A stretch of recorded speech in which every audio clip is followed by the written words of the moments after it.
आमच्या जुन्या घराचा वापर आम्हाला खूप होतो बरं का. ते मातीचं का असेना पण आम्ही त्याचा वापर खूप करतो. जे काही आम्हाला साहित्य म्हणजे शेंगा असेल किंवा गहू, ज्वारी असं जे काही डाळी वगैरे असतील ते आम्ही सगळे तिकडेच ठेवते आणि इकडे एकच रूम वापरतो जे थोडेसे रिनोव्हेशन केलेले आहे. आणि जे आमचं जुनं घर आहे आता तिकडे मी आंबे पिकायला घातलेत. तर अगोदर घातलेले काढून घेतले, खराब झालेले वेगळे बाजूला काढून घेतले, एका पाठीमध्ये काढले कचऱ्याच्या आणि आता ते टाकून देणार आहे. आणि जे चांगले चांगले होते ते एका ह्याच्यामध्ये काढून घेतले.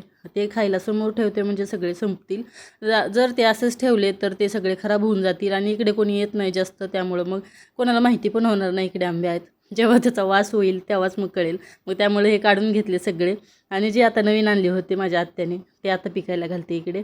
आणि अगोदरचे सगळेच पिकलेले होते त्यामुळे काढून घेतले आणि जे खराब होते ते लगेच कचऱ्याच्या पाठीमध्ये काढून घेतले.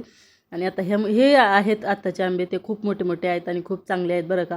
आता याची टेस्ट कशी आहे काय माहिती, कारण कच्ची कैरी खायला खूप गोड आहे, एकदम काकडीसारखीच आहे. आणि आता पिकल्यावरती याची टेस्ट कशी लागणार आहे माहीत नाही.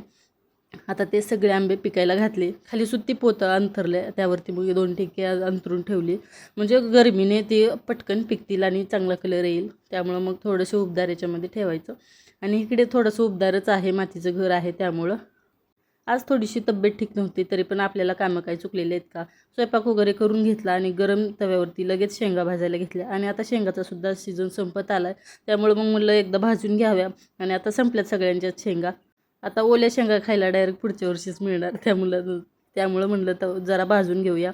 आणि अगोदर घेतली होती भाजी वांग्याची आणि त्यानंतर केल्या होत्या भाकरी आणि मग गरम तव्यावरती शेंगा भाजून घेतल्या. तर असा होता आजचा छोटासा व्लॉग. कसा वाटला नक्की कमेंट करून सांगा. आवडला असेल तर लाईक करा आणि चॅनलला सबस्क्राईब करा. भेटूया पुन्हा, तोपर्यंत बाय.